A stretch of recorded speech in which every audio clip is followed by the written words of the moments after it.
how to determine length using a Vernier calipers. Now, our question comes in to say then, what is length?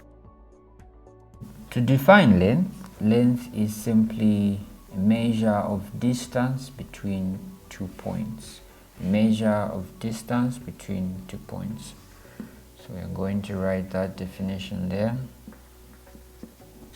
Okay, so it's as simple as that. A measure of distance between 2 points is known as length. Now, examples of length, we have height is an example of length. We have diameter as an example of length. We have width, others will say breadth, depth. All these are examples of length.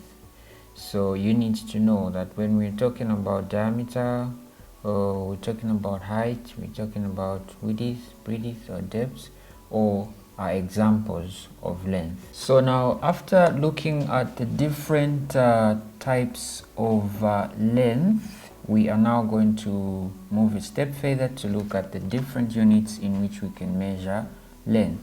So, units. Length.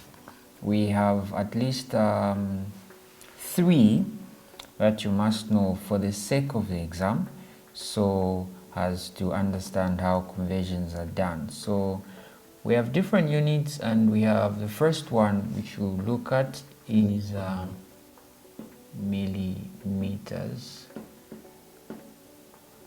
This is a very smaller units of measuring length. And then we have centimeters. And then we have meters. Then the fourth one is kilometers. So these are the 4 most important units in which we can measure length, listed from the smallest units all the way to larger units of measuring this length.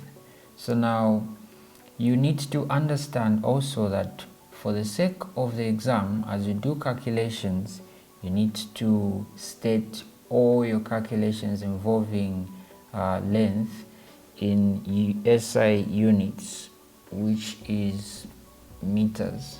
So every calculation, unless if the question specifies, you need to state all your calculations in meters.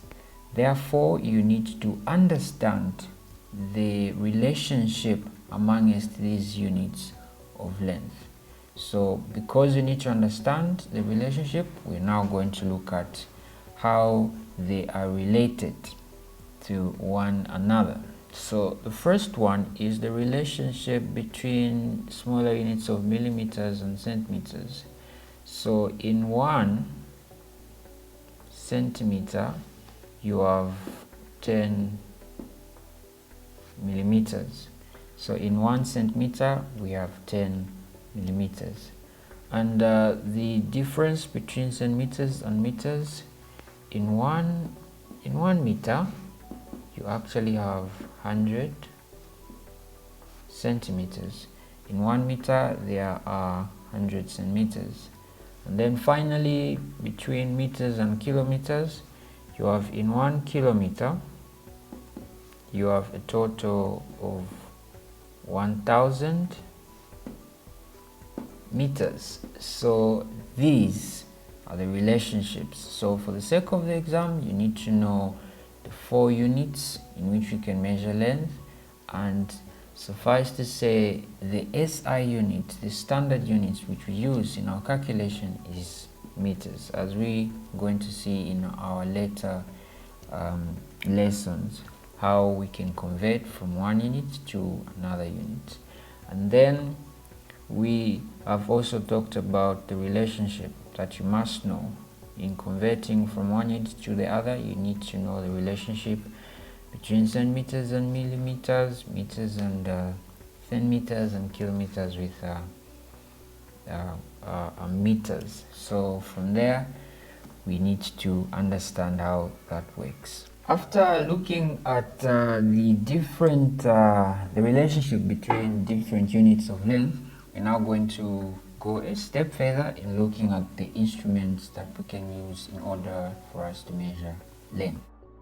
Instruments used. So we have different instruments that we can use in order to determine length. For the exam, need to know following.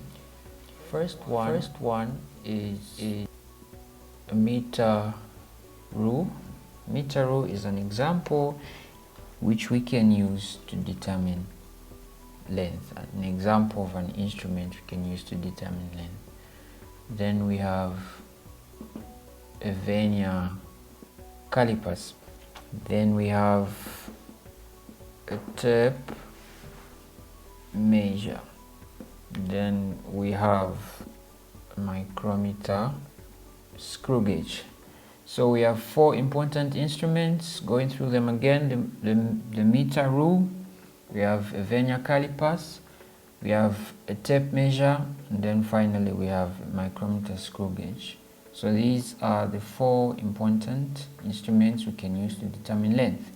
Like we said in our beginning, we are concentrating on a Vania Calipers and determining how we can use the Vania Calipers to determine length.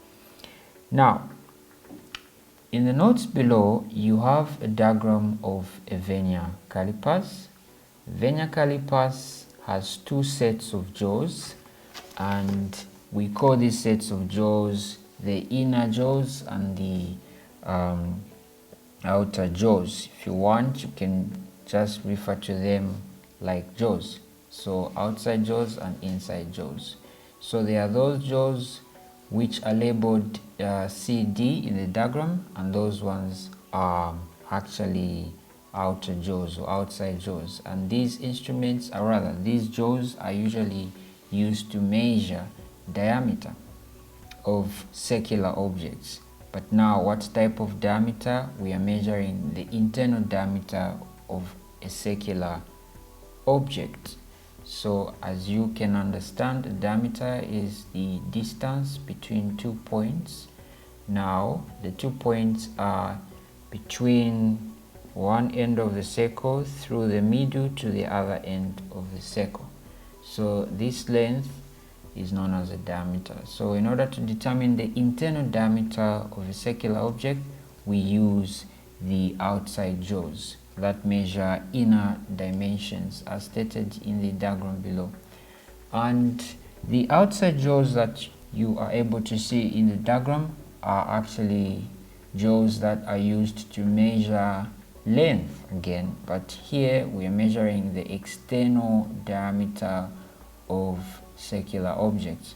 So then we can conclude that the Vernier Calipers is an instrument that is used to determine, or rather to measure, external and internal diameter of circular objects.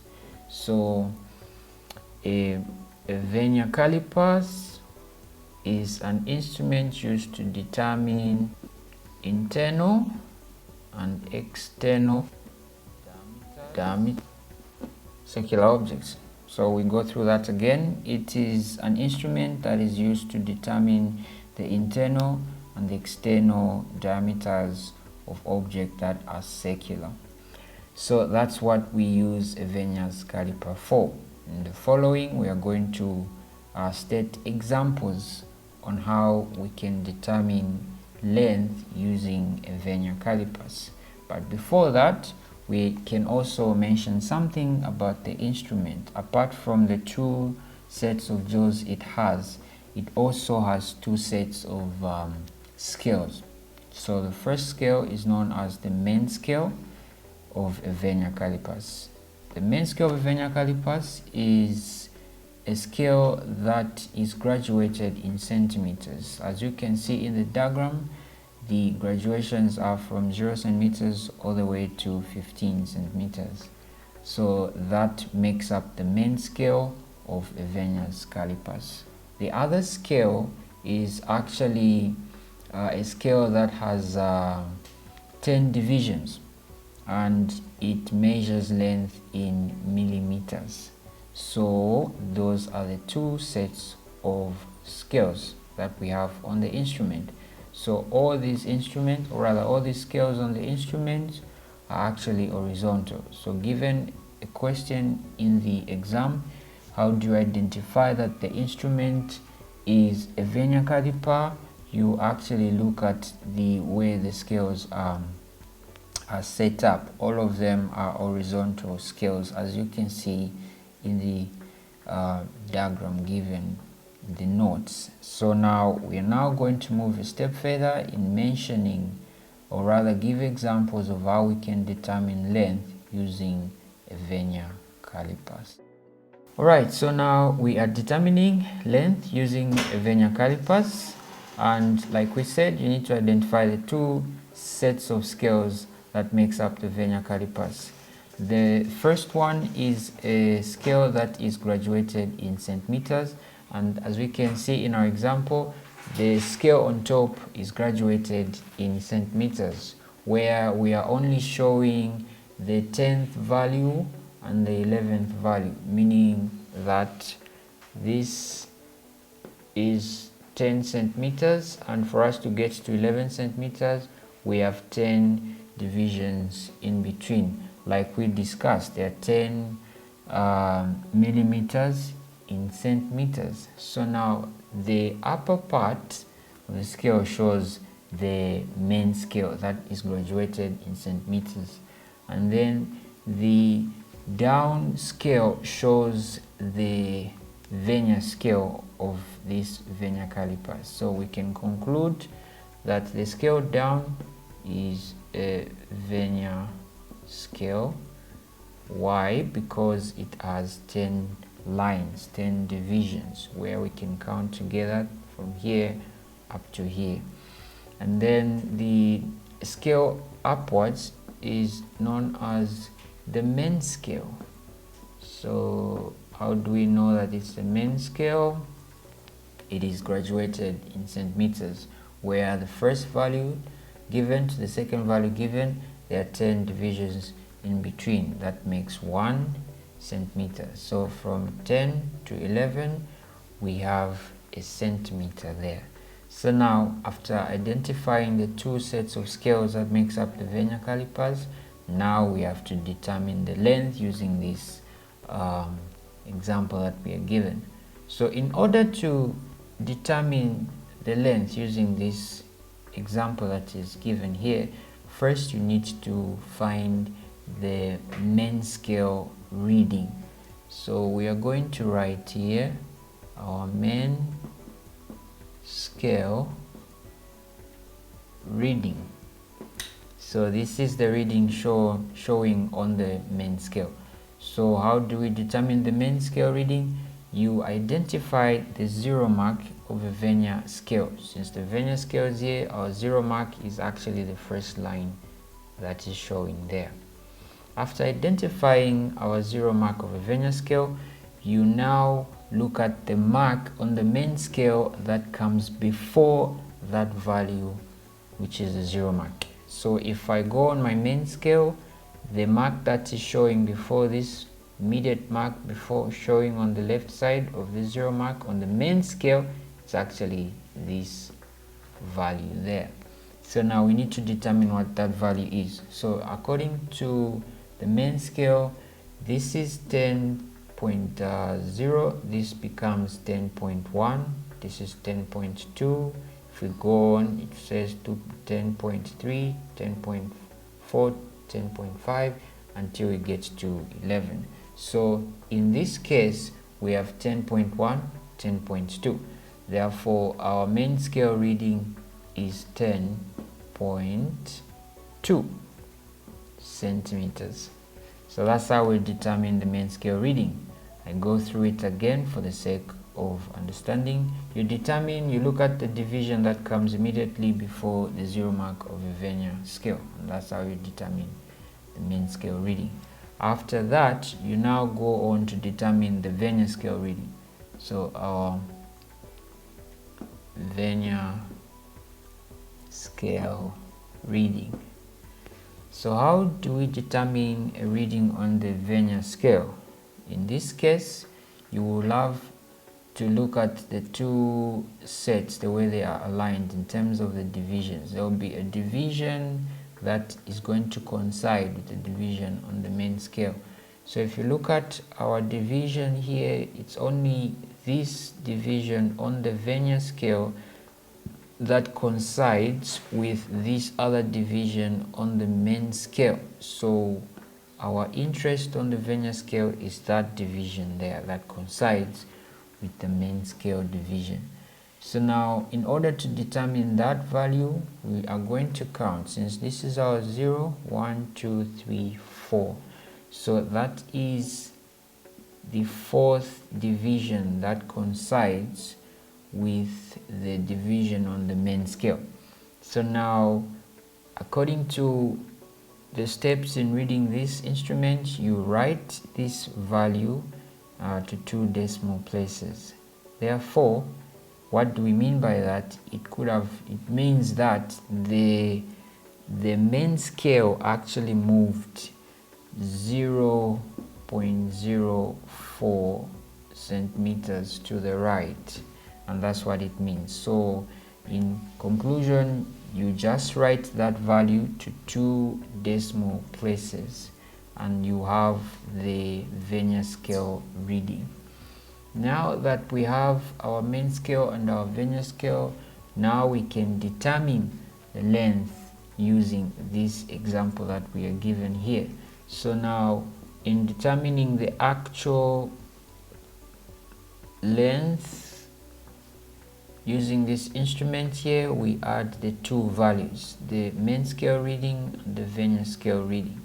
So in our main scale reading, we had 10.2 centimeters and our Vernier scale reading was 0.04 centimeters, and we have 10.24 centimeters, and this 10.24 centimeters is the length of whatever that we were measuring using this Vania caliper showing in our example.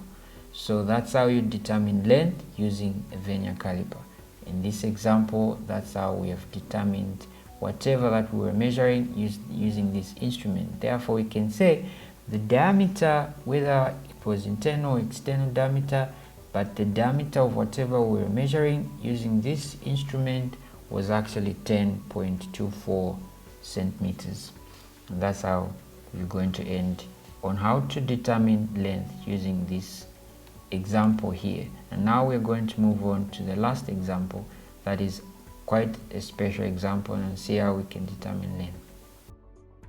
Okay, now we have our second example and we are determining length in this example as well. So now, like we had explained in our first example, you identify the two scales, and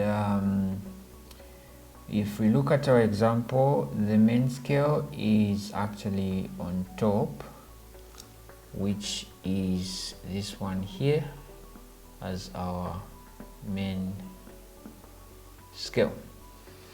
Now this one is quite special in that we only have one value on the scale, such that in our example we can actually interpret it like this. The fact that we know that the main scale is graduated in centimeters, it actually is just showing us that the main scale is only showing the part where there is a value of 6, but we know that it is graduated in centimeters. Then this means that for us to get to 7 this side, which is not showing, we have to count 10 divisions. Or in order for us to get to 5 on the other side, which is not showing, we need to count 10 divisions going backwards. So there's nothing so complicated about this arrangement at all. You just have to understand that since it graduated in centimeters, then we need to count 10 divisions going this side to get to the next value. which is 7 in this case, and counting backwards to get to the next value, or rather the previous value, which is 5, and we count 10 divisions. Now we have the scale down here, which is our Vernier scale, because we've already understood and we've explained that the Vernier scale consists of 10 divisions. So from 0 up to 10, here we have 10 divisions. Now, how do we determine length? So our Vernier scale has 10 divisions, like we have discussed in our previous example and like we have explained, where we have 0, 1, 2, 3, 4, 5, 6, 7, 8, 9, 10 divisions. This makes up our Vernier scale, and the one on top makes up our main scale. So now we are going to determine the length using this example. We want to know the diameter that we were measuring using this example that is given here.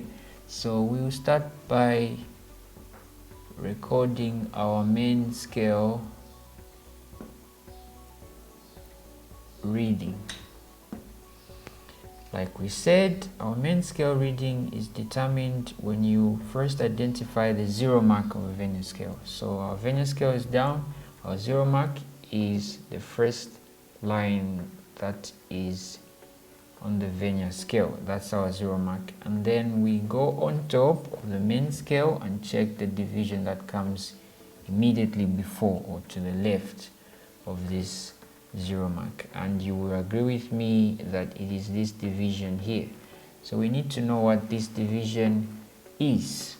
Now, because there is a 6 here and the value that is previously on the left side is 5, therefore how do we count? We count backwards in this case. So how do we count backwards? If this is a 6 centimeters, then this one is a 5.9 centimeters. Then this becomes a 5.8 centimeters. This will be 5.7, 5.6, then 5.5 centimeters. So we count backwards in this case, because we know that in 1 centimeter we have actually 10 millimeters. Therefore we count backwards. Then this concludes as to say that's a 5.5 centimeters. So we're going to write our main scale and say 5.5 centimeters as our main scale reading. Then we determine our Vernier scale. How do we determine our Vernier scale? By looking at the division that coincides on the Vernier scale with a division that coincides on the main scale. So in our example, you agree with me that this division on the Vernier scale actually coincides with this division there. So we are supposed to identify that value on the Vernier scale. If we count, then this will be the 5th division that coincides. Then we are going to write and say, showing our Vernier scale reading as the following. It's the 5th division, so we write that value to 2 decimal places, meaning that the main scale had shifted 0.05 centimeters to the left, and that's how you determine the Vernier scale reading. Therefore, we can now say that our actual reading, meaning the diameter of what we were measuring using this example, is the addition of the 2 scales, where we have our 5.5, we are adding it with our Vernier scale, which is 0.05, and we have 5.55 centimeters. Then we can conclude that the diameter of what we were measuring using this instrument here is actually 5.5 centimeters, and that's how you determine length using Vania calipers.